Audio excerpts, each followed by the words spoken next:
400 কোটি টাকার মহালোভনীয় এক প্রস্তাব ছিল গত বিপিএলে ফ্রাঞ্চাইজি একটা দলে। জরিদের দাবি ছিল বিনিময়ে ফ্রাঞ্চাইজি ওই দলটিকে ম্যাচটা ছেড়ে দিতে হবে, অর্থাৎ হেরে বসতে হবে। ক্রিকেটের ভাষায় যদি ম্যাচ ছেড়ে বা হেরে বসতে হয় কোনো অর্থের বিনিময়ে, তাকে বলা হয় ম্যাচ ফিক্সিং।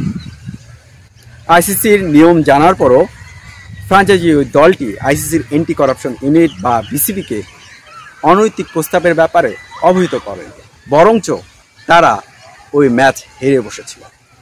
দেখুন, একটু যুক্তি খাটাই যদি, সেটা হচ্ছে বাংলাদেশ প্রিমিয়ার লিগ বিপিএলে ফ্রাঞ্চাইজিগুলো একটা দল গড়তে খেলোয়াড় কেনা, খেলোয়াড়দের বাসস্থান, নিরাপত্তা, খাদ্য, সার্বিক খরচ মিলেও কিন্তু 20 কোটি টাকাও খরচ হয় না। সেখানে বিপিএলের প্রথম রাউন্ডে থাকে 12 ম্যাচ, সেখানে যদি একটা ম্যাচ তারা ছেড়েই দেবে, হেরে বসে, অ্যাকাউন্টে ঢুকবে 400 কোটি টাকা। এমন সুযোগ তো বারবার আসে না, তাই হয়তো বা ম্যাচটা তারা ছেড়ে দিয়েছিল, অ্যাকাউন্টে 400 কোটি টাকা তাদের জমাও পড়েছে। কে জানে, বিসিবির তদন্ত রিপোর্টে হয়তো এটা এসেছে। বিসিবির তদন্ত রিপোর্ট এখন চূড়ান্ত রিপোর্ট বিসিবি টেবিলে জমা আছে। 2-1 সপ্তাহের মধ্যে তা আনুষ্ঠানিকভাবে ঘোষণা করবে বাংলাদেশ ক্রিকেট বোর্ড। গত বিপিএলে এই ঘটনা ছাড়াও ম্যাচ ফিক্সিং বা স্পট ফিক্সিং এর সাথে জড়িত বাংলাদেশ জাতীয় দলে খেলছেন বা খেলেছেন, জাতীয় দলের বাইরে আছেন, ঘরোয়া ক্রিকেট খেলছেন, বিদেশ থেকে এসে ক্রিকেটাররা বিপিএল খেলছেন, এমন 12 থেকে 13 জন ক্রিকেটারের বিরুদ্ধে গুরুতর অভিযোগ প্রমাণিত হয়েছে। সেই রিপোর্ট এখন বিসিবি কিছুদিনের মধ্যেই ঘোষণা করবে। বিপিএলে এমন ফিক্সিংয়ের বিস্ফোরণের পরও কিন্তু জুয়ারিরা থেমে থাকেনি। বাংলাদেশ ঘরোয়া ক্রিকেটের অন্যতম আসর ঢাকা প্রিমিয়ার লিগেও কিন্তু স্পট ফিক্সিংয়ের এক নগ্ন নৃত্য দেখেছিল ক্রিকেট বিশ্ব। শাইনপুকুর এবং গুলশানের ম্যাচে স্টাম্পিংয়ের যে আউটটি সারা বিশ্বে ব্যাপক সমালোচনা এবং বিতর্কের সৃষ্টি হয়েছে। বিপিএলের পর ডিপিএল, এই দুটি আসরের পরও জুয়ারিরা কি থেমে আছে? না, থেমেনি। এই দুটি ঘটনা কিন্তু সবারই জানা। কিন্তু কিছুদিন আগেই যে শেষ হলো এনসিএল টি20 আসর, সেখানেও কিন্তু একটা ঘটনা ঘটেছে, আড়ালেই থেকে গেছে, কিন্তু আড়ালে রাখতে পারলো না বিসিবি, গোপনভাবে রাখতে পারেনি বিসিবি সেই ঘটনা। তবে স্পট ফিক্সিং এর একটা প্রস্তাব এসেছে। বাংলাদেশ ঘরোয়া ক্রিকেট লিগ, বিপিএল, ডিপিএল এবং এনসিএল সব কিছু মিলে ফিক্সারদের কাছে যেন বাংলাদেশের ঘরোয়া ক্রিকেট লিগ এক অভয় অরণ্যে পরিণত হয়েছে জুয়ার আসর বসাতে। নইলে কি ডিপিএল, বিপিএল এর পর এনসিএলেও জোরিরা ফাঁদ পাতবে, টোপ ফেলবে? এত কিছুর পরও হ্যাঁ, এমনটাই ঘটেছে। এখানেও বাংলাদেশ জাতীয় দলের এক ক্রিকেটারকে প্রস্তাব করা হয়েছে। ওই ক্রিকেটার সবারই সুপরিচিত, তবে তিনি ওই ফাঁদে পা দেননি। ওই ক্রিকেটারের নাম চ্যাম্পিয়ন রংপুরের ক্রিকেটার, বাংলাদেশ জাতীয় দলের প্রতিনিধিত্ব করা ক্রিকেটার, 2008 থেকে 2014 পর্যন্ত 6 বছর বাংলাদেশের টেস্ট, ওয়ানডে, টি20 খেলেছেন নাইম ইসলাম। চ্যাম্পিয়ন দল রংপুরের ক্রিকেটার নাইম ইসলামকে এমন প্রস্তাব দেওয়া হয়েছিল। কি ঘটেছিল?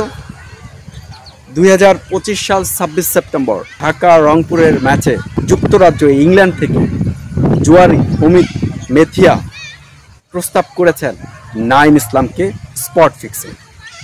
26 সেপ্টেম্বর ওই বিকেলে কি ঘটেছিল?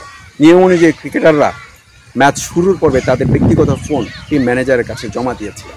খেলা শেষে নাইম তার মোবাইল ফোন যখন হাতে পান, তখন তিনি দেখেন তার হোয়াটসঅ্যাপ মেসেজে অমিত মেথিয়া নামে এক ব্যক্তি ইংল্যান্ড থেকে তাকে প্রস্তাব করেছে কোনো এক ম্যাচের মাঝামাঝি সময় ব্যাটিং কিংবা বোলিং, এই বিষয়টা উল্লেখ করেন। ওই জুয়ারিদের ঘটনাগুলো ঘটাতে পারলে বিভিন্ন সূত্রে টাকার অঙ্কটা আমরা অতটা শিওর না হতে পারলেও আমরা যতটুকু জানতে পেরেছি, আমি ব্যক্তিগতভাবে যতটুকু জানতে পেরেছি, 50 লাখ টাকার প্রস্তাব ছিল নাইম ইসলামের স্পট ফিক্সিংয়ের জন্য। নাইম ইসলাম যখন এই অনৈতিক প্রস্তাবটা পান 2025 সালের 26 সেপ্টেম্বর, তাৎক্ষণিকভাবে নাইম ইসলাম টিম ম্যানেজার তারেক আহমেদ রুবেলকে ব্যাপারটি অবহিত করে। তারেক আহমেদ রুবেল অনেক গোপনীয়তার মাধ্যমে মোবাইল ফোন, হোয়াটসঅ্যাপে স্ক্রিনশটগুলো নিয়ে বিসিবির যে অ্যান্টি করাপশন ইউনিটের ম্যানেজার ছিলেন তখন রায়হানকে ব্যাপারটা অবহিত করেন এবং বিসিবির ঊর্ধ্বতন কর্মকর্তারাও ব্যাপারটি অবহিত হয়। ব্যাপারটি জানার সাথে সাথে বিসিবি এনে একটা তদন্ত কমিটি করেছে বলে আমরা জানতে পেরেছি। এই স্পট ফিক্সিং বা ফিক্সিং কাণ্ডে কিন্তু বাংলাদেশের ক্রিকেট ইতিহাসে অন্যতম সেরা ব্যাটসম্যান মোহাম্মদ আশরাফুল 2012-13 মৌসুমে বিপিএলে একেবারে হারিয়ে গেছে। বাংলাদেশ হারিয়েছে অন্যতম এক মেধাবী ক্রিকেটারকে এই বুকিদের পাতানো ফাঁদে। এই বুকিদের পাতানো ফাঁদেই কিন্তু চোরাবালিতেই কিন্তু সাকিব আল হাসানও পড়েছিল, যিনি কিনা শুধু বাংলাদেশে না, বিশ্ব ক্রিকেটের অন্যতম সেরা অলরাউন্ডার, এমসিসিরও সদস্য। ক্রিকেটের এত জ্ঞান, এত কিছু জানার পরও সাকিব আল হাসান কিন্তু ভুলটা করেছিলেন। হোয়াটসঅ্যাপ মেসেজে এক জুয়ারি সাকিব আল হাসানকে প্রস্তাব দিয়েছিল স্পট ফিক্সিংয়ে, কিন্তু সাকিব কোনো এক অজানা কারণে আইসিসির অ্যান্টি করাপশন ইউনিটকে ব্যাপারটি অবহিত না করার কারণে সাকিব খেসারত হিসেবে দিয়েছিল 2 বছর আন্তর্জাতিক ক্রিকেট থেকে নিষিদ্ধ হতে হয়েছে। কিন্তু নাঈম ইসলাম কিন্তু এই ভুলটা করেননি। যখন তিনি ওই প্রস্তাবটা নাঈম ইসলাম পান, তাৎক্ষণিকভাবে আইসিসি নিয়ম মেনে টিম ম্যানেজারের মাধ্যমে অ্যান্টি করাপশন ইউনিটকে অবহিত করার মাধ্যমে নিজের সততার অনন্য দৃষ্টান্ত রাখেন। দেখেন, জরুরা একটা ক্রিকেটারকে প্রলোভনে ফেলতে তার সম্পর্কে কিন্তু বেশ স্টাডি করে নিয়েছিল। নাঈম ইসলাম প্রায় 11 বছর বাংলাদেশ জাতীয় দলের বাইরে, 39 বছর ছুঁই। নাঈম ইসলাম তুষার ইমরানের পর একজন ক্রিকেটার যার সাথে কিনা চরম অন্যায় হয়েছে, অবিচার হয়েছে। প্রথম শ্রেণীর ক্রিকেটে 33টা সেঞ্চুরি হাঁকানোর পরও কিন্তু নাঈম ইসলাম একবারও জাতীয় দলের সুযোগ পাননি, অথচ তাকে জাতীয় দলের সুযোগ দেওয়ার মতো যথেষ্ট যুক্তি ছিল, কিন্তু তারপর সুযোগ পাননি। মানসিকভাবে অনেকটা পিছিয়ে ছিল, এই বিষয়টা বুকিদের মাথায় ছিল। নাঈম ইসলামের বয়স 39 ছুঁই। নাঈম ইসলাম ঢাকা প্রিমিয়ার লিগ বিপিএল যখন 2012 সাল থেকে বাংলাদেশ হচ্ছিল, তারপর থেকে কিন্তু নাঈম ইসলাম ঘরোয়া ক্রিকেটে পারফর্ম করার পরও গত কয়েকটা বিপিএল আপনি যদি খেয়াল করেন, নাঈম ইসলাম কিন্তু বিপিএলে দল পাননি। অনীহা, অবজ্ঞা, জাতীয় দলের পর এখানেও তিনি আসলে ফ্রাঞ্চাইজিদের দৃষ্টি আকর্ষণ করতে পারেন। তাহলে নাঈম ইসলাম তার রুজি বা আয়ের প্রধান উৎস হচ্ছে এই ক্রিকেট। তিনি ঘরোয়া ক্রিকেটের যে কয়েকটি আসর, Dhaka premier league, Bangladesh cricket league, জাতীয় ক্রিকেট লিগ থেকেই তার রুজি আয়ের উৎস।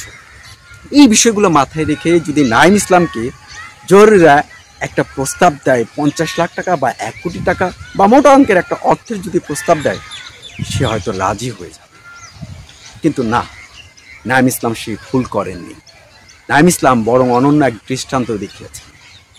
যখন তার সমসাময়িক ক্রিকেটাররা লাখ লাখ কোটি টাকা এবং সুপারস্টার হয়েছে, যথাযথ সুযোগ পেয়ে নাঈম ইসলাম সামর্থ্য থাকার পরও যখন সুযোগ পাননি, যথেষ্ট অর্থ আয় করতে পারেননি, জাতীয় দলের সুযোগও পাননি, এই ক্রিকেটার তো মানসিকভাবে বিপদগ্রস্ত হওয়াটাই স্বাভাবিক, পিছিয়ে থাকাটাই তো স্বাভাবিক। এমন একটা প্রস্তাব পেলে তো সে সাদরে গ্রহণ করবে। এই ব্যাপারটি মাথায় রেখেই জরুরিরা প্রস্তাব দিয়েছিল, কিন্তু নাঈম ইসলাম তা করেনি।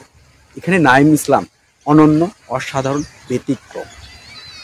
তার সততা দৃষ্টান্ত রেখে প্রমাণ করলেন সৎভাবেই সুন্দরভাবে জীবনকে গোছানো যায়। তাই নাঈম ইসলামকে সেলুট। সিডনি থেকে হুয়াইন টু বি রোজ, বিডি ক্রিক টাইমস, অস্ট্রেলিয়া।